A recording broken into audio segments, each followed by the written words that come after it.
This is season 5 of the Foy and Jones Show, and in episode 10 it's getting big, it's getting scary, because we are joined by Brad the Phoenix Cousins, and he's going to be talking about a career in kitchens and how he is now a professional boxer.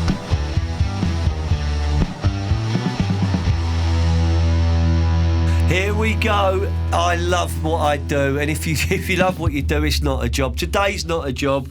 I have been joined in the studio by someone whose story I spotted on LinkedIn. We've been connected for a while. He's from my sector, but he's got a much bigger story than that. It's going to involve kitchens. It's going to involve football. It's going to involve lots of football banter. But more importantly, it's going to inspire every one of our listeners and every one of my connections to dream.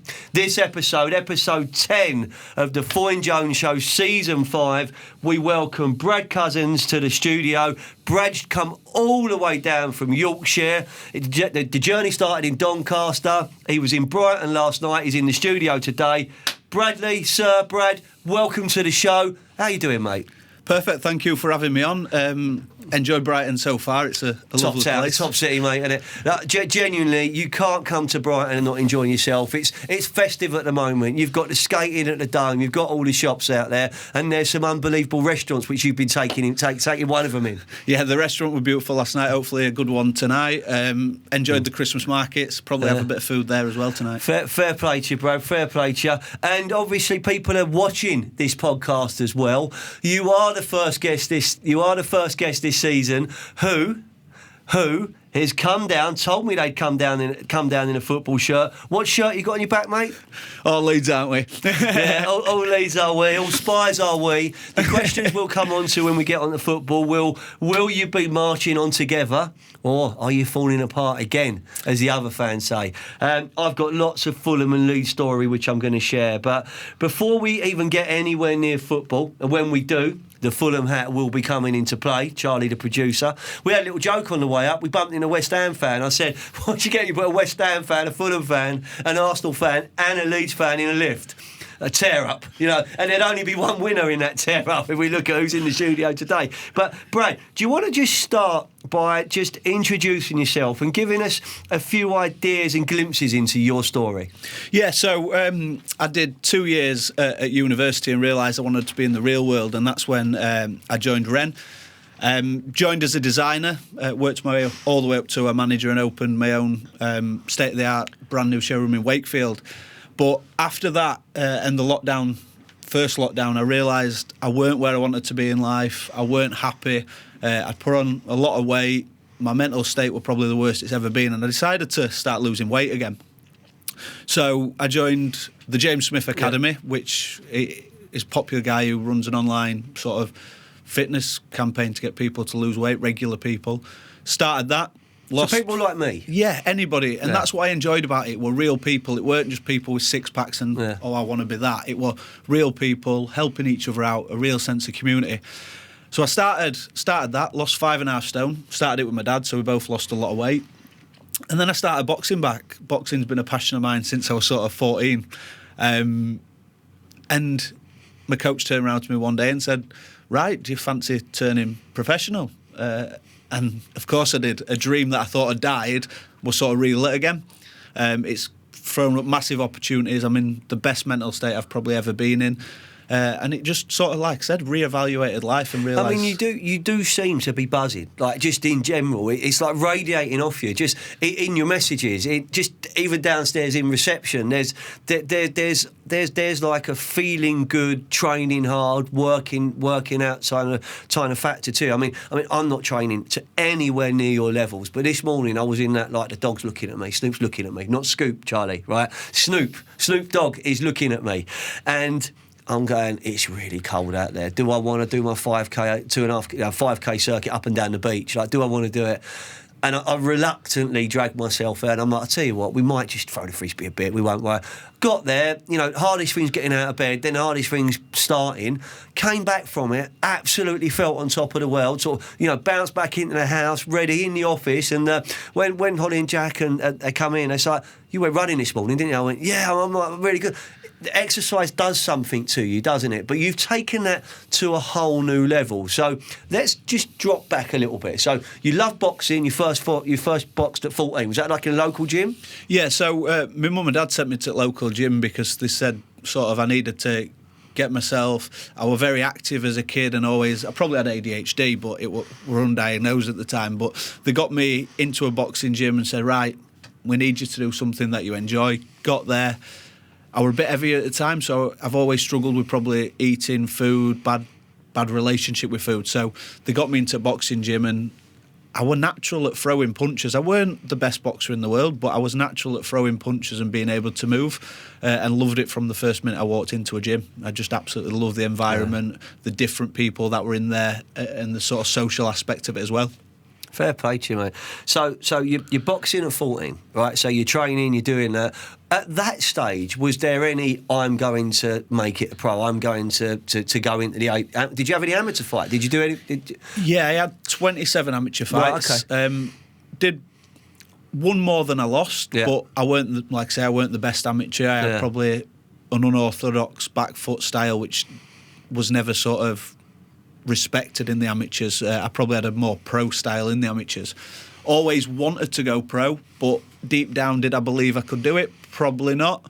I was pushed towards university like most people are. It's the best way to go, X, Y, Z. But looking back now, I kind of wish I'd have probably just gone for the boxing then. You were really honest with us in reception about uni life. You said like you loved the city and you loved the nightlife and you loved everything about it, but the learning weren't all that for you, was it? No, I didn't want to learn about theories about how the Romans were good entrepreneurs or they could have been and things like that. I wanted to earn money. I wanted to be out there. So I love the social side. Yeah. And as it given me life skills that have come into effect while I've been in the working world, probably. Yeah. Would I have been a general manager of a Wren kitchen showroom if I'd have not had them life skills and knew how to talk to people and sell things? Probably not. But that going out 24/7 ruined what I loved, and that were boxing, keeping fit. I couldn't do both. I'm an all or nothing sort of person, so trying to balance both just weren't.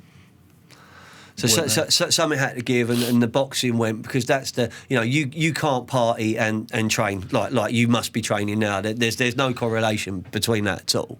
And you do see, we had I've had Billy Schwer on the show before, and Billy's quite inspirational, and he helped me quite a bit this time last year with some advice and that. And he was working with his target market. I'm the middle-aged man, you know what I mean? It's like positive mental attitude and live your life with purpose. And he was saying to me, you just got to slow it all down. You can't do that 100% successful and that. And how on earth are you going to try and deal with all that, mate? And it kind of made me take a step back and think, well, what do I want to be? I remember this time last year thinking, well, I want to be a better business owner. I want to be a better husband. I want to be a better dad. If I'm going to work on them, I've got to focus on just small goals. But you took yourself away from uni and you went into employment, didn't you? Talk us through that journey, that part of the journey. It was a difficult conversation with my mum and dad to say, after 2 years I'm going into work, but they've always said, actually, you proved us wrong of what we thought at the time, because I went into Wren, took to designing like a duck to water, and sales. I could talk to people, I could find common ground, and it's just about being yourself. So I was really successful in that aspect, and after a year, I put my name forward for a sales manager's role, and luckily or through passion and skill and what I could do at the time, I got promoted to sales manager. How old was you when you got that? Sorry, 21-year-old. So that's a sales manager in a big corporate business, a very, very driven business, a results-orientated business. Fantastic growth from the outside looking in. Fantastic growth, managed hard. And then if you're a sales manager, you're probably dealing with what I dealt with when I was first made a sales manager. Everyone's older than me. Everyone knows better than me. And you want to work like 3 times as hard. Yeah, that's the difficult part. You've got people that have been in kitchens longer, people that are older than you. But I sort of used that to my advantage, and I respected what they were saying and used them as a management tool myself, because I understood that they could do things better than me, and I might need their advice. So that gains respect. When you respect someone else and respect their skill set, that gains respect back for yourself. So that's why I was so successful in that aspect as well, because I didn't think I was the best in the room, which you're not. Other people have got skills you don't have, so use them to your advantage. And then another year later down the line, I was promoted again to general manager of a showroom. And that's show-stopping. You know, in terms of a career for a young man, you know, a young man who's, you could look at whatever way you could use the word drop out, you could use the word choose to live, and you would have used all them different words when you talked to mum and dad about it, but ultimately you made a decision for you, and it's paid you back because you've got yourself to the dream job for a lot of people. Yeah, exactly. I mean, at my age, I was one of the youngest managers in the company, if not the youngest general manager in the company to ever be promoted. And it was a dream job to myself. I enjoyed the job, I enjoyed the role, and I enjoyed the progression side of things. Did I have thoughts of, I'm taking on a bigger task than I can chew? Yes, but sometimes you've just got to go for it and live your life as best as you can. Fair play to you, mate. Fair play to you. And that journey in itself, that role as a general manager, that leadership position, you're responsible for everything. You know, you're putting every bit of invested emotion into the success of that business. That I would imagine, and I know you'll be honest with this, that took some toll on you, mate, didn't it? Yeah, you don't have time to do stuff outside of work. I was in there a lot longer than the 40 hours you're employed for, but at that time, it was something that I'd got a goal. I'd put in a showroom that I'd never succeeded before, and my job was to make it successful. If I wanted to go any further in my career, then I needed to do everything I could to make the role I was in successful. And fortunately, I managed to do that, and were rewarded again with another promotion to open a bigger showroom, a brand new state-of-the-art showroom, which I later did a year and a half ago, just before lockdown. Unbelievable. And I think if we fast forward the story, it was around lockdown 1. You know, I mean, I remember being KBB show was in play, and you know, COVID was becoming real because it wasn't just people walking around the boat. You know, they're not walking around the ship now. This is actually lots of exhibitors aren't coming. There's a people now not attending, and you go, you know, giving you a bit of perspective of where I was at that time. I was training to do another marathon. I hadn't done marathons for a long time. I've actually got a reasonable PB. I've got a 3:30:23 marathon, which, you know, was amazing for me looking back. But at the time, you get this, right, because you're a trainer, I trained to be sub 3:30. Yeah. So you know what that means, do you? You know what that means, right? So I vowed never to do one again. But we were working with Chestnut Tree House, who are a brilliant local charity who work with children with life-ending diseases. And Callum, who was working for me, he said, let's do it. So we were training. We were going for 4 hours. I'm like, I'll be all right. We'll do this. And we were building up for it. We did, Brad, right? We did our 19.5-mile training run on the Thursday. Friday was meant to be Fulham Brentford at the cottage. I didn't go Fulham Brentford. I didn't run the marathon. And I just thought, what was all that for? And the world on Monday changed forever. It changed forever. And my world was then, will I have a business? What's going to happen with my family? 3 weeks later, my wife's made brutally redundant. 4 weeks later, my eldest son's made redundant. I'm like, my recruitment deck is folded like a deck of cards. And I'm going, whoa, this is, you know, help me. You know, where do we go? And you dig deep, and I was lucky to be able to help others and come out of it probably a much better person. You entered that passage of play, that difficult passage of play, and you weren't happy, were you, just in general?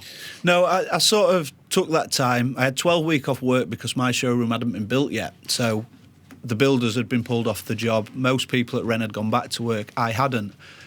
Me and my dad looked at each other and said, after a week, we need to do something about our healthy lifestyle, because we'd both put on a lot of weight. You said you put quite a lot on, though, didn't you? 18 and a half, nearly 19 stone when I first started, Right. which is the heaviest I'd ever been.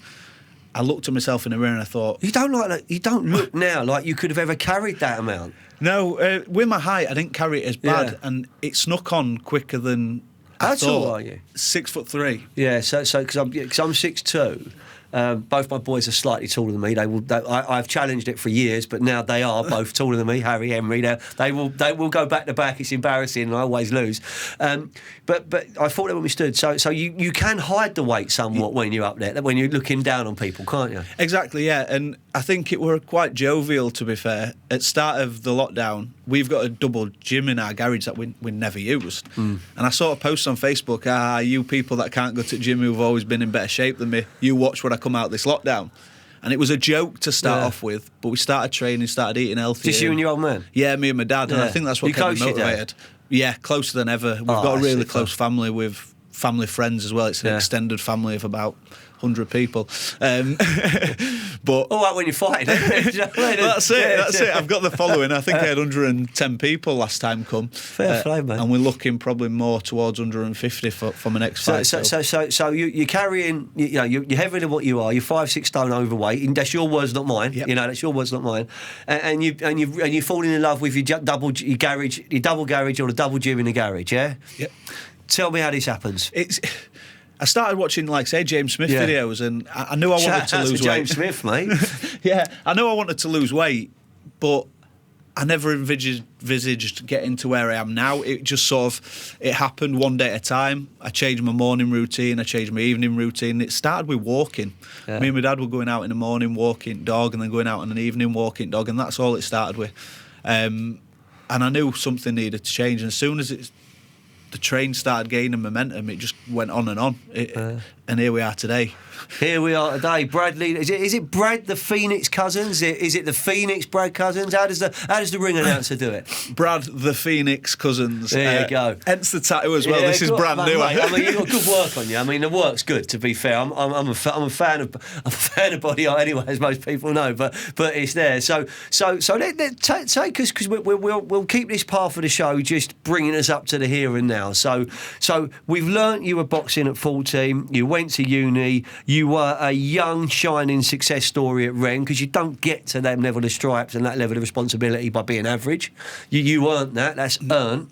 Then you're in the gym with your old man, you're training, the weight, I guess, is coming off and you're having fun.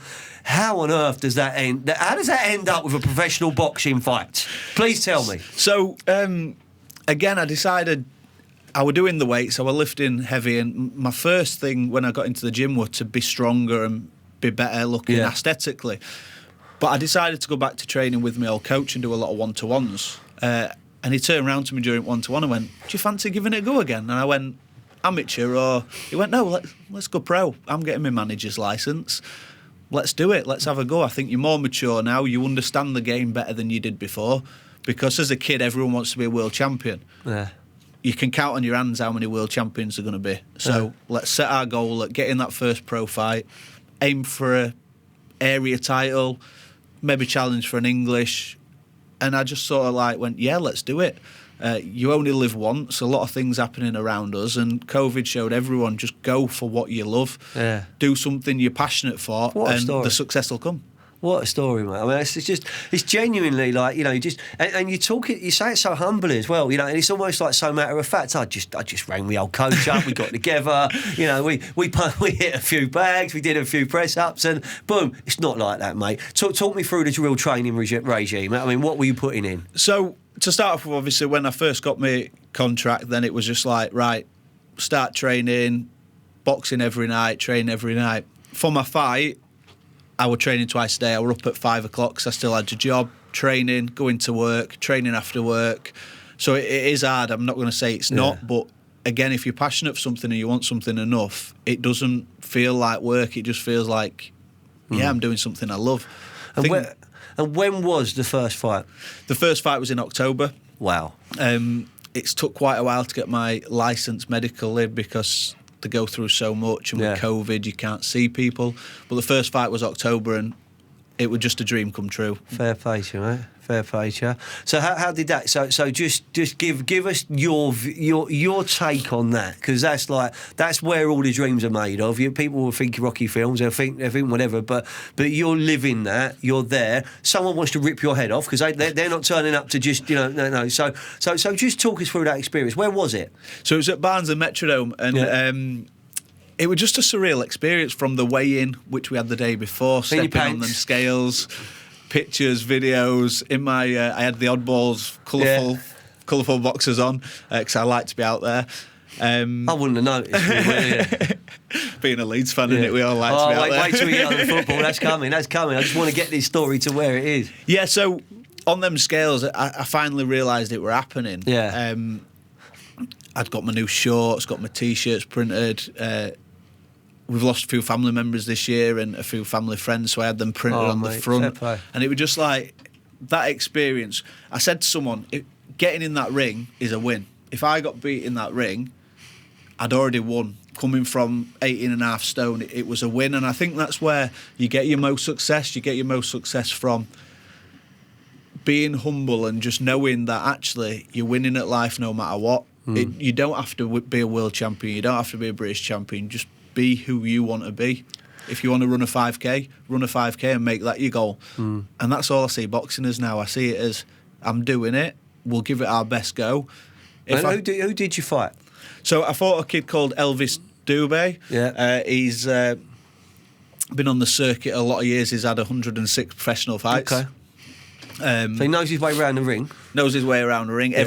Every round he changed it up. It were a great person to share the ring with his experience, and he's fought kids like Lyndon Arthur and things like that. So he's been in against good, tough opposition. So give me a really good experience from a professional fight, having not been in a ring for 4 years. And how did it end? How did it finish? How did you? So I won on points. You won on points, so all the way. Yeah, all the way to the end. Got all 4 rounds through. Won on points, which was.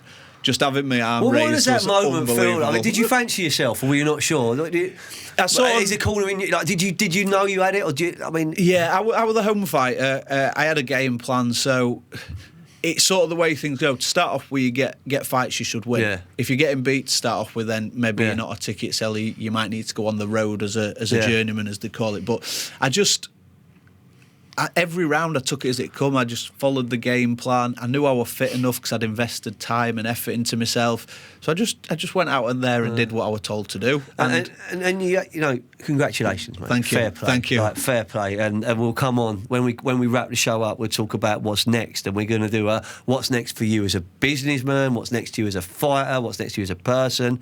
I've got a challenge you might be able to help me with, because like if you could shed weight like that, I mean, this derby could do it coming down a bit, but. There's just, and I know you're not this type of person, but you told me it, so I can't not bring it into the show. You've met some characters on your training. You've been to the Fury camp, haven't you? Yeah. So fair play. So luckily, I've got a good team around me. Jimmy Harrington is renowned in the sport. He knows everyone. That's my manager and trainer. Yeah. Steffi Bull, I fight on a lot of his shows with Josh Wales. So some big names there from the boxing world. But luckily, I got. Asked to train with Tyson Fury one morning. He was coming down to Doncaster training in our gym, and luckily I got to train with him, and it was the most surreal experience ever, because we were told just to act natural. But there's this world champion, undisputed, just stood there in front of you, and you're just trying to make was casual. Was it the full Fury entourage as well that arrived, or was he much more intimate than that? Just him on his own. Came down to train, and then. After that, following that, I went up to or across to Morecambe to spar with Tommy. Did you? And train out of their gym with Jimmy, because, like I say, it's great connections and they're just great people. So let's just think. So when you're like, you know, when you're in the Wakefield Super Showroom and you're playing in Mr. and Mrs. Smith Jones's kitchen, you know, and they're really happy with your work and you're best, you know, you're going home saying, this is good. I've had a good day, right? It's a good day. We're on our targets. KPIs tick. Another sale in the bag. Any part of you ever think, I'm going to turn pro, win my first fight and go toe-to-toe with Tommy Fury and meet Tyson within 12 months or 18 months, whenever it was? Not a chance, not a chance. That's what dreams are made of, Brad. And that's where I want to wrap up this first part of the show, because if you dare to dream and you make things happen, boom, now you're sitting in the Foyne Jones Show studio. Don't get any better than that. Exactly, don't get any better than that. When we come back after the break, Charlie, we are going to talk Leeds, Leeds and Leeds.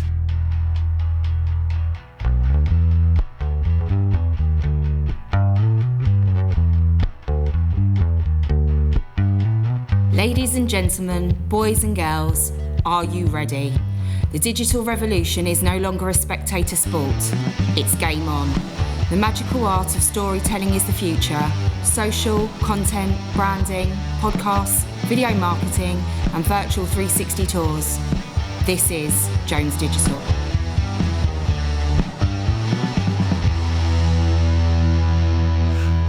Welcome back to the Foyne Jones Show, Season 5, Episode 10, with Brad the Phoenix Cousins. I could be the ring announcer. I know there's better people than me, but ladies and gentlemen, I reckon I've got it, Charlie. I reckon I've got it in my locker. If you want like a West London accent, you know, I don't know whether the Donny Whites and all your home fans will like me, but I could have a go. But let's just bring it back to why you've got that shirt on. I have wardrobe change. I've put my Fulham bobble hat on, which I don't wear to football. I prefer a Stone Island, or you know, I try and go down with the kids. Do you know what I mean?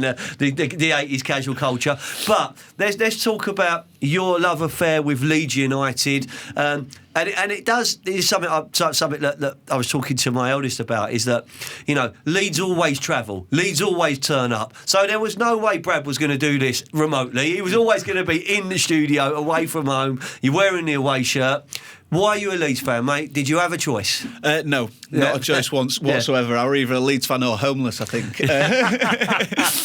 It was one of them. But as soon as I walked into Ellen Road, that first time I heard Marching On Together, I just fell in love. And I knew there was no other team for me. Being home and away with my dad, like I'm sure yourself, been home and away. There's just no better experience. Leeds fans, like you say, travelling numbers. I did the same with my two, mate. With Fulham, it's like dip, we will suffer together. We will have occasional joy. We will have occasional moments that make us cry. Most of the time we'll go away laughing. And what I like about you is you're from my school of football support. Look, if it ain't going that well, we'll just go down the bar for a bit and pop up again and see what the score's like. Sometimes for me, watching Fulham home, away and into Europe, the football gets in the way of a really good day. Yeah, I mean, like I say, I've been everywhere. First few games, Watford away in playoff final. I've been to that many playoff finals. I never want to go to another one. We never come out victors. Doncaster Rovers away, at Wembley. Having to go back to Donny, being beat 1-0 by Donny was the worst few weeks of my life. But it's one of them, innit? You follow your team wherever you go, and that's what makes it so special. And you don't pick your team, and I think that's what makes it so special. And being Leeds and seeing where the club is now, and all the pressure that went with getting them back into the top flight. You know, I remember the David O'Leary years when, you know, the club was punching well above its weight, and it probably paid the price for that. And it's a long way back, but we were toe to toe at the top of the Championship when you got yourself back up there, but what you have done is I think you're pretty safe from relegation. I think with the home form and the fans, you've got a manager who's a character, you've got a club which has got great support, but we all like a certain player, a certain cult hero. So in your journey as a Leeds fan, if you had a gun at your head and name one special player, who would it be? Well, I always, as a kid, loved Alan Smith, but then he did that to us, so my mind clearly changed there. I always liked your likes of like Gary Kelly, like the underdog. Good absolutely great right back, and when he hit a goal, when he scored, I think he only scored an handful of goals, but when he scored. They're always a screamer. So just love players like that. And then you look at Ian Hart. Players was you like a fullback, just out of interest? No, or a goalkeeper. I can see the stamp for that. Just you just pick your right and left back. You know, I mean, there's so many other players that you could have sort of said with Leeds. I mean, I used to work with a fella who mad Leeds fan, but he was down south, and this shows my age. But he called his boy Jimmy Floyd. Do you know what I mean? And he didn't expect he'd sign for Chelsea to get the Christmas or whatever it was. It was, but it is there. It is there, and I've got some amazing memories of Fulham Leeds, but I'm going to take you back to my first experience with Leeds United. All right, I mentioned this down there. I didn't tell you what it is.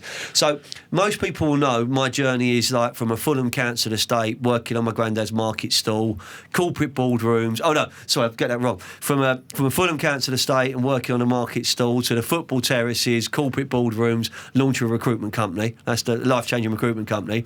Go back to the market stall element. I used to work on my granddad's fruit and veg barrow down North End Road Market in Fulham, which is probably what I can sell, what I can talk to people.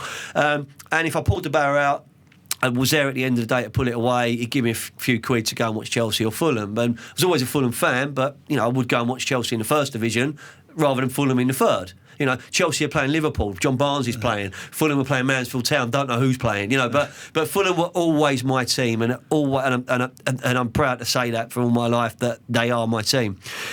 One year, and I think it was when Chelsea got relegated, so I'm going to go 86, 87. I'm working on the Barra. It's like September Saturday morning, and like loads of coaches start coming down North End Road, and like we're looking at them. I've never had, as about a 12-year-old, so much abuse. Right, they were slitting their throat. They were calling me this, that, Cockney this, Cockney that. My granddad was waving at them, giving his thumbs up, which made it even worse. The more we waved back, the more they wanted to get at it. And there was just coach after coach after coach after coach. I'm like, who were they? And he went, oh, it's Leeds, don't ask. And that was my first experience of it, and it stayed with me, and it was the dirty league, this and that, but I just got I like that aura about them, and I've watched Fulham lose there, I've watched Fulham win there, I've watched them win at Fulham, I've watched us win at Fulham. It's a ground I like going to because it's a good city, and it's a club that always adds value when you play them, because it doesn't matter if it's midweek, Sunday, Saturday, the away end's full. The away end's full, and the noise is there. So what would you say? That's my original Leeds moment, and I don't want to talk about all the goals Viduka scored against us over the years. What's been your best moment as a Leeds fan? There's been a few, one of which has got to be... mate, talk us through them. Old Trafford away. I was lucky enough to get a ticket. Was that the Beckford game? When Beckford the Beckford scored. game, yeah. I call it the Beckford game. I'm not even Leeds. We were in a taxi away from Trafford Centre, and taxi driver goes, you've got no chance. We're playing Berbatov, we're playing this, we're playing that. Yeah. And we were sat there like, oh God, what we're going here for? Yeah. Like, we're in League One and they're playing all these players. And then when Beckford scored in that sort of, I think it was 19th minute, the best experience I ever had. My friend's granddad turned to me and went, you don't know how long we've been waiting for this. And we just went mental. Everything were uproar. I remember after the game, think silly things. How old was you?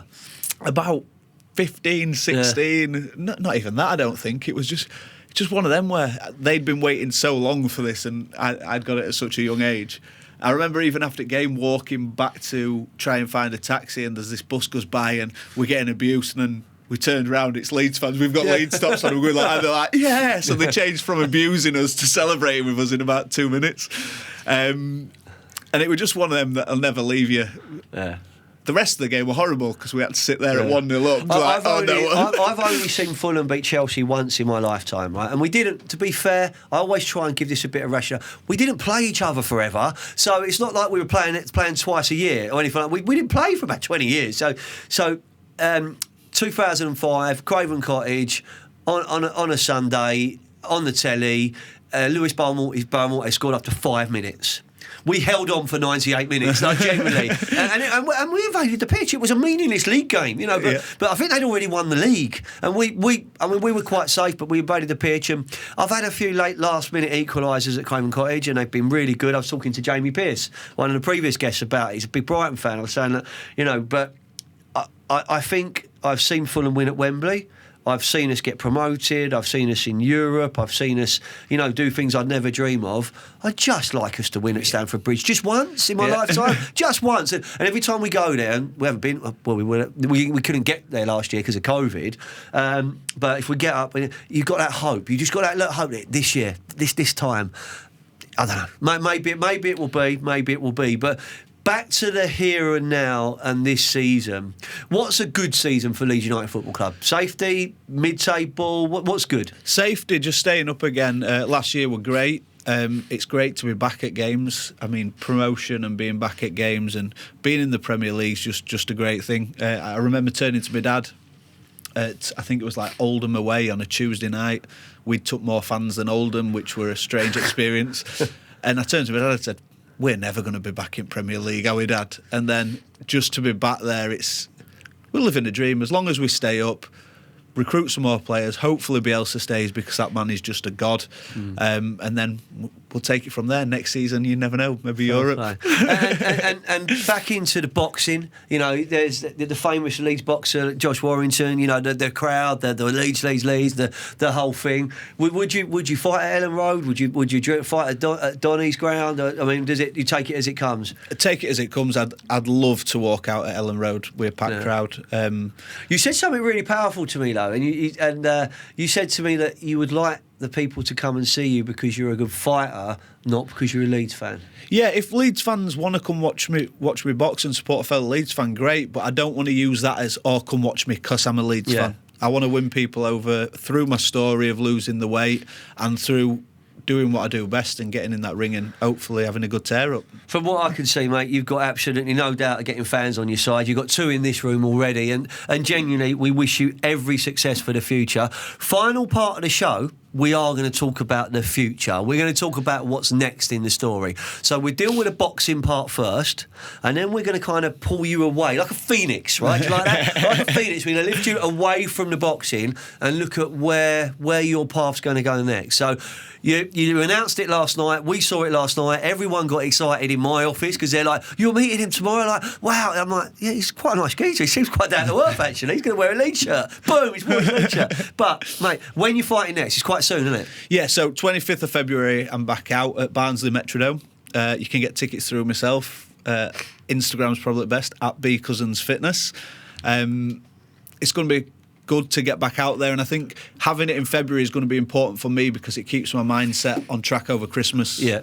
Knowing the personality I've got, I could quite easily lose it over Christmas, but it gives me something to focus to, stay in camp, have Christmas Day off and get ready to get the second in the bag. Well, if the diary allows, because I'm in North Yorkshire quite a bit, if the diary allows, we will be there. All right. But Jane was talking to me about it. She wants to come, so I've got the pass. We can come. I'm going to try and make it happen. You coming, producer Charlie?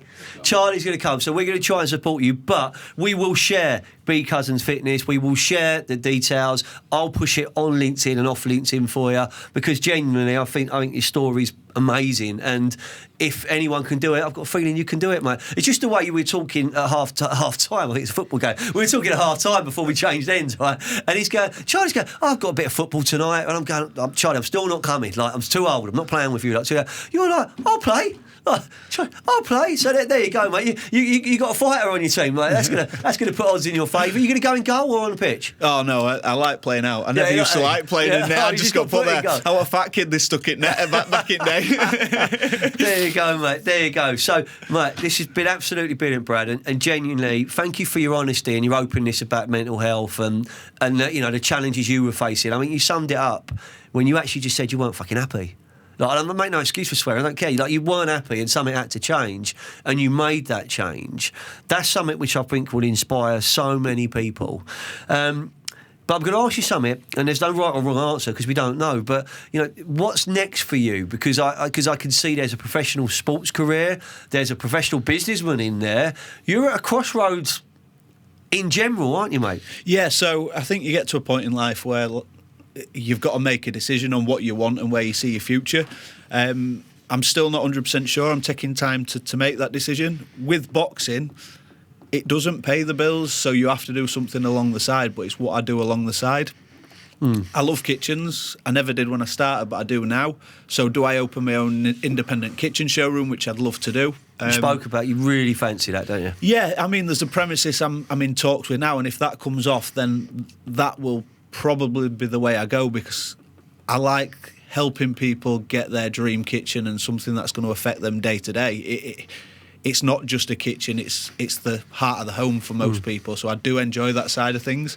And would you be able to do that and still box?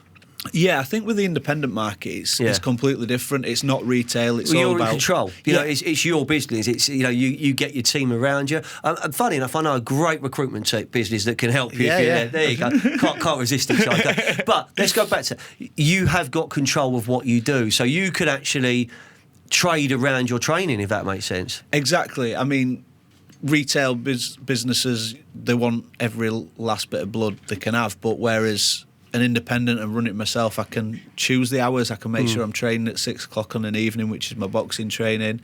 Even if I do half day on a weekend, it's not going to affect. Are you one of them like early doors dark runners as well? Are you out?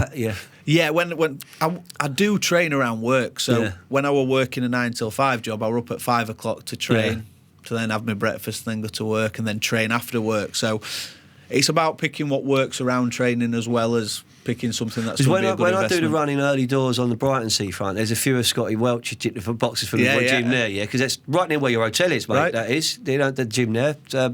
I'll show you it. I'll show you it when I drop you back. Sorry, we're going right off subject, but I'll show it to you. Innit? But what I'm saying is that you see a few of the boxing lads, man, and there's no morning banter. It's like headphones are in, hoods up, and they are focused, mate. They are putting their miles in. It's cardio's such a big part of it, isn't it? it? Yeah, no one likes the road work. We just get out there and do it. I mean, talking about marathons earlier, I did a Manchester half marathon this year. Didn't train for it.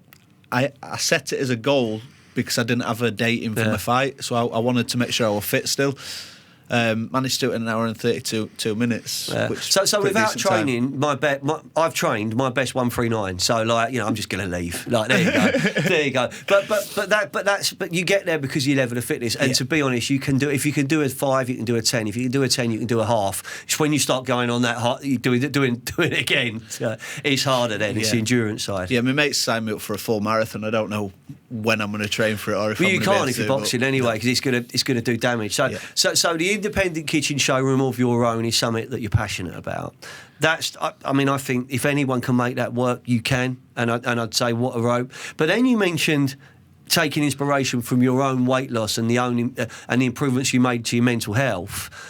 Fitness could be something for you as well, couldn't it? Yeah. So I have started my personal training qualifications on the side anyway, and I think the reason I'm really passionate about maybe going into that side of things is I want to change people's life how mine were. There's a lot of people with issues mentally, physically, but I think a lot of it is down to what career you're in, what fitness and physical state you're in, because as soon as you get that sorted, everything changes. I mean, the job I were in, I weren't happy with, which meant I were eating for happiness, essentially, because I weren't happy in my role. I was coming home, and the only thing that made me happy were eating and drinking. And I think that's where people have to look. And if I could go into that fitness side and change even one person's life, then that's job done. Because I think we all need to sort of stick together and help each other out. Did you find yourself struggling to decide, though? Or do you think it will happen naturally?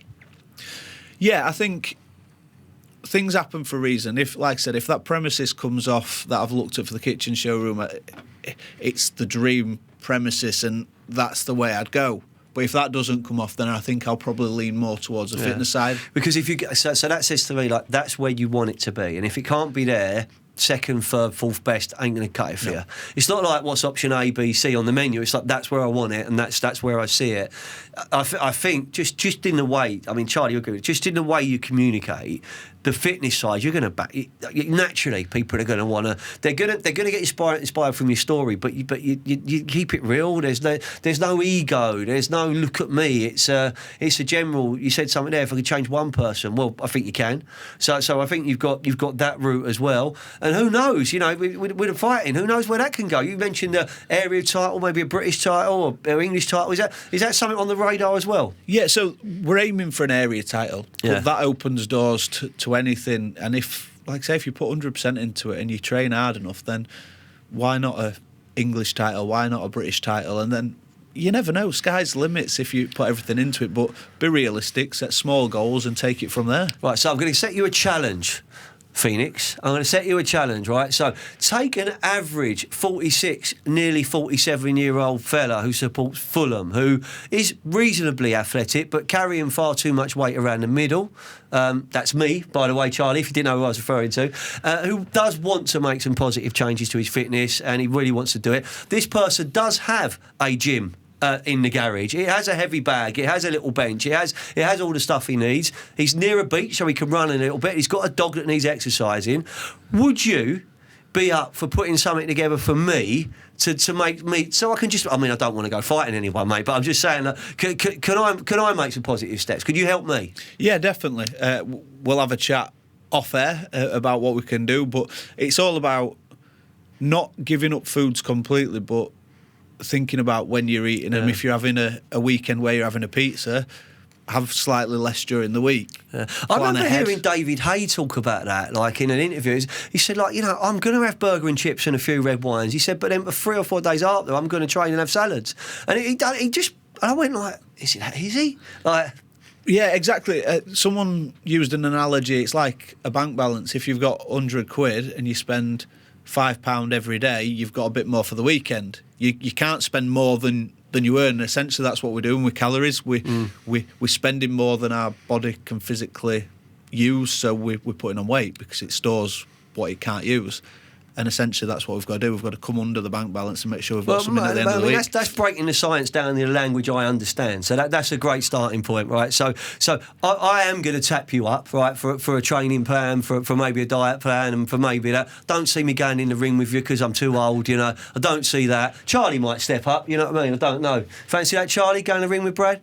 Hey, you know, I don't know. But honestly, in terms of guests and in terms of a story, the Brad the Phoenix Cousins Dare to Dream, it's actually it's fascinating because, you know, your journey at Ren would have been a great story on its own. Your journey at Ren plus the boxing is a great story. Your journey at Ren plus the boxing, plus your openness about the challenges you were dealing with mentally and physically, makes it an amazing story. And knowing that you're at a crossroads in what's going to come next with another fight coming, genuinely, Brad, I wish you every success for the future. You enjoyed yourself. Loved it. Yeah. Loved every minute of it. You've been a brilliant guest. I mean, if you if you do play football, go through Charlie. Do you know what I mean? Like leave one on him. It's best not get injured. I know. You can't get injured, mate, can you? You'll be one of them like continental players who won't go. Imagine that he rings up. He said, "Yeah, that little Charlie Hula, the musician, he went right through my Achilles. Like, my fight's off."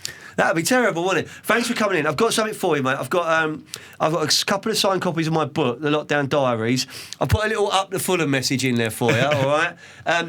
Next time, you know, we'll get you in. We'll talk about the journey. You've been an absolute brilliant guest.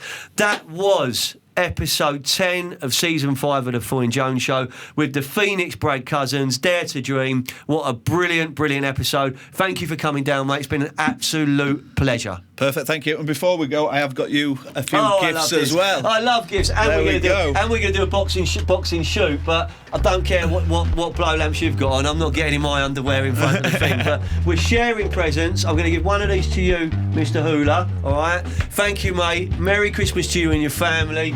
Regards to your old man. Get in that gym. Believe, and we'll see you in February, mate. Thank you. Take care. Thanks for listening.